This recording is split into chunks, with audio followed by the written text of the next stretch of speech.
What's your views on the recent removal of Faulty Towers German episode? It's been decades since I've seen it. But if I recall correctly, wasn't that mocking racism? Like, wasn't that the point of it? I'm not sure. I'm absolutely certain that the point, like I said, it's been decades since I've watched it, but I'm sure that the point of the episode is to mock some guy who is being racist all the time and to show him as being the backwards buffoon that he clearly was. But yeah, nothing safe. And you know what's interesting is who asked for it? Who asked for them to take these things down? You know, this is the very interesting. It wasn't Germans don't strike me as the sort of group that are vetting. I don't know I don't know the German culture that closely, but they don't strike me as the sort of social justice-y type. There's probably a bit more social justice in there than you think. Really? Oh yeah, I lived in Germany for 8 years. They're quite systematic thinkers. But it wasn't Germans that got it pulled. It wasn't even because of Germans. It was because the guy said the N-word in it. Because in the but made in the 70s.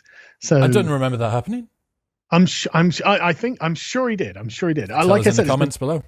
Yeah, it's been decades since I've seen it, but I'm sure he says the N-word in it.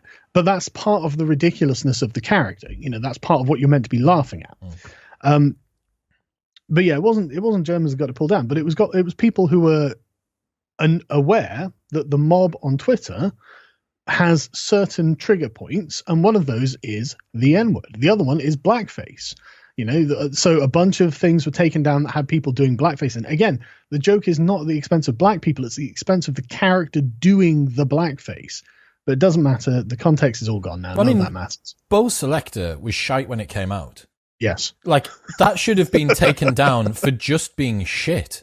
Like, forget the implications of social justice. But that's whiteness. That's white meritocratic view, isn't it? Well, Avid Merion was just wank. Like, regardless of that. I never liked that. And man, like, how dare you make your career off the back of Craig David, who it must have murdered. And I know for a fact that he's had a conversation with Lee, what's he called? The fella, the Avid Merion guy, the guy that's like 3 layers behind the person that was Craig David, that guy. And then Craig had this amazing resurgence of a career, like sort of 4 or 5 years ago, something like that, did that song and then Justin Bieber remix and blah, blah. And now he's selling out Ibiza, doing all this stuff. But his career, make no mistake about it, his career stopped because of that character. Yeah. That's why his career tanked. Like, forget the social justice side of stuff. That's one man bearing the brunt. He's the tip of a very, very, very long spear, right? And he's bearing the brunt of all of that. Like, that is fucking disgusting. That's the thing that's terrible about it. Like, think about all the jokes that Craig David's had to go through. I had this flourishing career, this young mixed race R&B artist, fantastic, good-looking guy, really good voice, blah, blah, blah. And then just some fella decides, again, regardless of race, could have been a black guy, could have been a white guy, could have been an Asian guy, decides to do that. Like, that's absolutely scandalous. But that was allowed on TV at the time. How do you get something passed that is targeting one person? Well, that was why John Barnes said he saw no problem with it at all. It's making fun of a particular person. He wasn't making fun of a race or anything. But again, now with this new framework of the idea of whiteness, there's no such thing. Like, everything that we do is inherently racial to these people. So none of that sort of stuff is going to be made anymore. You know, so this is over now. Yeah, is this just the new world? Because being honest, like, I don't want, my empathy is sort of fairly crippling, and I don't want something to be on TV that makes a group of people feel uncomfortable. Like, if it was, if that was the sort of thing that really does make a big swath of the population feel uncomfortable, then like, have it for the people that should have it on DVD or whatever. Sure. You know, the same way as sacrilegious books or whatever back in the day. Yeah. Don't burn the books, but also in the same way Facebook doesn't put pornography on. Curate the message for the audience and don't put it in front of people who may not want to see it. Sure. But is this the new world now? Have we permanently brought the guardrails in on the type of content that's going to be produced publicly? Yes, until there's a counter-revolution. The social justice types are revolutionaries, openly so. They'll tell you. I mean, Bernie Sanders has been leading this, and he's been calling it a revolution. He wrote a book called Our Revolution. You know, I mean, he's not nearly as far down the rabbit hole as these people, but he's still part of the same movement. And they love communist revolutions, because the idea is there's going to be an amazing revolution, will establish the perfect order, and therefore history's over. We can carry on living as however we choose.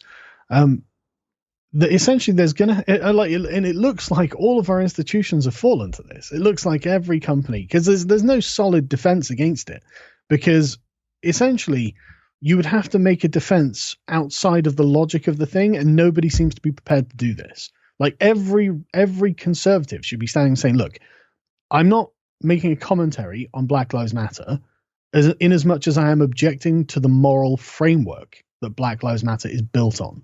You know, I don't believe in racial collectivization. I don't believe that we should tear down some because of the others. And I don't believe that we can ignore bad actions for good intent.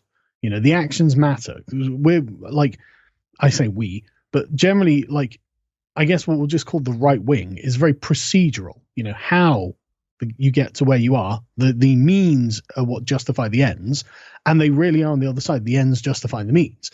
This is why they don't care if they're burning down cities. Like, thousands of businesses have been burned and looted in America in the past month. Thousands. It's crazy. In 40 cities, there's a part of a city that's been taken over by communists, and I'm just like, you know, like, there's just not one thing burned or looted is justified, you know, but to the people who are supporting it. And this is everywhere. This is newspapers, this is left-wing politicians, this is corporations. To the people supporting it, they don't care. You know, they don't care about the damage that's been done. And that's the schism at the heart of the whole thing. And while this order is in place, it's going to act exactly as you would think. It's going to drive towards moral perfection, like this abstract moral perfection. You can already see it now. Who was it? Someone who did blackface in a comedy skit like 10 years ago. I can't remember which one it was. One of the like late night comedians. Jimmy Fallon or someone like that. Yeah, someone like that. It wasn't him, but it was someone like that.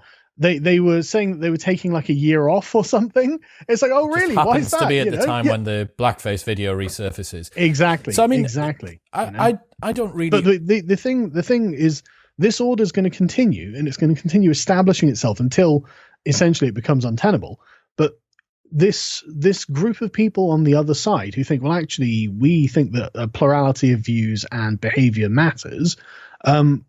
Until they conduct their own kind of counter-revolution and either not just take back the industries or create new ones, then it's going to be the social justice regime from here on out. And you can see it on Twitter at the moment, the things going around at the Sky Cinema, where they're like, this like, I can't remember exactly how it is, but essentially this film was made in a different era and may contain scenes that are disturbing to the people. And it's based, you know, it's for everything. Even like the 2019 Aladdin reboot is now problematic. That's because how quickly it's making pejorative statements about people from Arabia. I don't even think it is. Like, I watched it. I didn't see anything. The curly-toed shoes with the little bells on the end or anything like that. That's not. Is that bad? Well, like, I don't know. This is the thing, is right? That demeaning? But I don't know. Like, I don't know. So